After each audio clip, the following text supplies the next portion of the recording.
Hey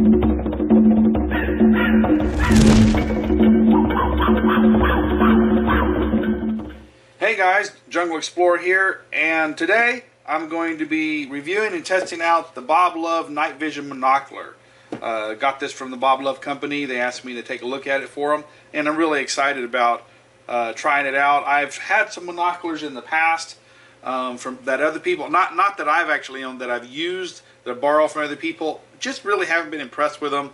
The range at night really wasn't that good. The clarity really wasn't that good. So I never actually bought one myself because I just wasn't happy with what I had used. And some of them units were $200–300, and I was like, I'm not going to spend that kind of money on something like that. So when the BOBLOV company asked me to look at this, I was excited. I wanted to see what it could do. So let's bust it out of the box here. Okay. So it comes in a nice little soft-sided case here, just a protective case, little padded case here. It's got a real nice rubberized feel to it. Put that little door on there. It's got your control buttons up here, your lens here. This is your daytime cap. This must be on the camera during daytime hours if you're going to use it. Do not take it off. This cap only comes off at night.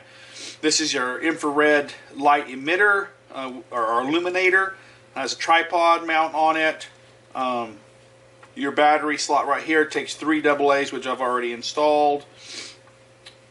BOBLOV or BOBLOV or whatever you want to say, however you want to say it. This is your lens focusing right here, your lens focusing ring. Use that to focus in. This is your objective to help your eye relief. Depending on your vision and stuff, you can focus that. It's pretty simple. Has an adjustable side strap for holding it like that. Put your fingers right on the control buttons. And let's open up this little side port here.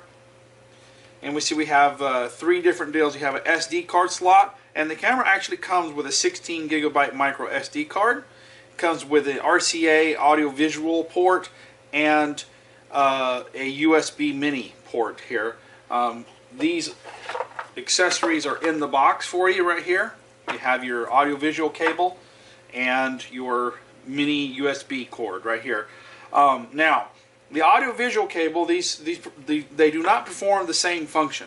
This is for data transfer only. It allows you to transfer the data that's saved on the card to your computer. Now, you might be asking, well, what data saved on the card? Well, that's the interesting thing about this. It's actually a camera and a video camera. It actually records video, so it's more than just a monocular to see at night. You can actually record what you're seeing, and I'm going to do a demonstration live for you later how that works. And so with the RCA cable, you can hook it to a TV and you can play back your content live on your TV, but you also could go to live view where you can actually see live what the camera is seeing, so you can use it as an external monitor via this cable right here. You cannot do that with this cable. This is just for data, for transferring the data, which you could take the SD card out and put it into a reader and do it that way too. So, you know, just which one you want to do. Me, I just take the card out. I have a little micro SD card reader. It's very fast. But if you didn't have that, you could use the cable to transfer the images and video to your computer. Okay, so that's enough of the specs and the functions of it. Let's go right into testing. I'm going to set up, hook it on a tripod, and hook it up to a TV so that you can see how that works. So I've got it set up on the tripod here, and I've got the TV so up over here in the corner, so you can see that I'm using the audio-video cable that came with the camera to throw the display out. Now the camera's not on right now, so I'm going to go ahead and turn it on while I'm talking here. And hear it start up there. And now you see it on screen. Pops up. It starts up pretty fast. Now I have it focused out my window of my house here. And I've got the window open, so if you hear a little noise in the background, it's because I've got the window open and my air conditioning unit's outside the window there, so it might come on. Anyways, I've got it focused in on a mesquite tree. Now, using the little focus ring right here, you know, you can see it gets blurry, and then you can focus it in. And the tree's kind of moving around, so it's hard to tell exactly what to focus on. I'm going to focus in on the big branch. You can see the bark, the texture of the bark getting sharper. And so anyways, now that tree's about 40 feet away, and so the camera does have a very small, narrow field of view. It's not very wide. Actually, hold on, my TV's on widescreen mode. Let me put it on. It's actually a square box instead of a wide. Instead of widescreen, a square box. I had wide mode on my TV there for a little bit. So, anyways, right now let's talk about the functions of the camera.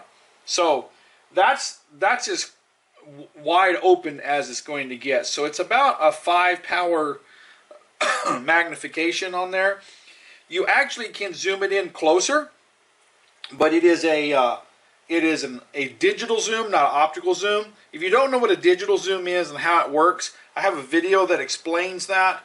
So I'll throw a link up here right now. It'll pop up there, and you'll be able to go to there and watch about what a digital zoom is. It's not actually magnifying the image. It's cropping the image and blowing it up, which kind of reduces the quality. So let me show you how that works. You can actually zoom in by pressing this button right here, and if you look over on the right side of the screen, you can see the little meter bar and the number. As I press the button, it goes up about 1/10. So that's 2 times bigger crop. But as it goes up, let me stabilize it. You can see that it gets kind of unclear. That's because you're blowing it up instead of magnifying it. So that's what happens with the digital zoom. But you can get in closer if you need it. So I'm going to go ahead and reduce it. Now, it doesn't reduce by pressing the button. You have to press it for each 1/10 of a crop, like that. And it goes back down to 1.0, or basically that's as wide as it gets. Okay, so that's how that works. Now let's walk through some of the other functions of the camera. This is the mode button right here, and the mode button switches it between 3 different modes. Right now it's in camera mode, which means that by pressing the power button on it, you get to take a picture. Okay, pressing the mode button quickly once switches it to video mode, so you can see that on the screen in the top right corner. You see a little video camera icon. Pressing the power button here starts video recording, and you can see the timer at the bottom of the screen in red. It's showing how much it's recording.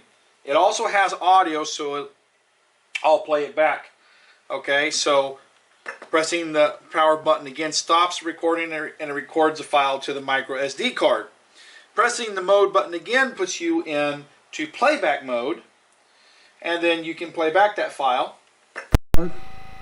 Video recording, and you can see the timer at the bottom of the screen. So see, it does have some audio. It also has audio, so I'll play it back.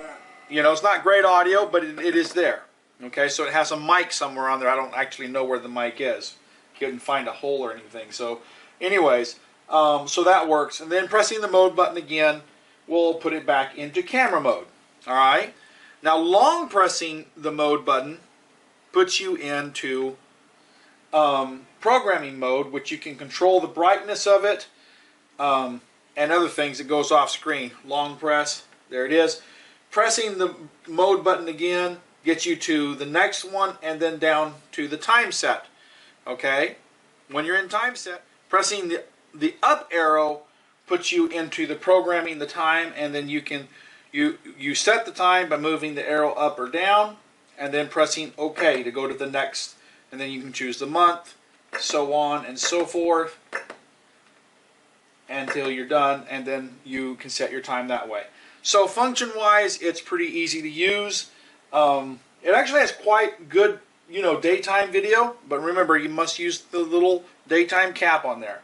Now, I did have an opportunity to take it out last night and do some video, and I was pretty impressed with how well it does for the cost of the unit. I've used units that cost hundreds of dollars, and I can't really say that they were better than this.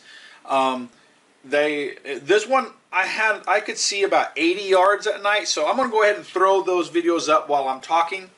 Okay, so these are the videos I took last night, And I'm just showing you some stuff around, but at night I could see about 80 yards, like ground and trees and stuff like that, out to about 80 yards at night is about the maximum that I could see. Now if it was something reflective, I could see that past 80 yards, but I could see bushes and tree limbs and stuff up to about 80 yards at night. So I thought that was pretty good. Of course, nighttime video, night vision, you know, it's going to be grainy.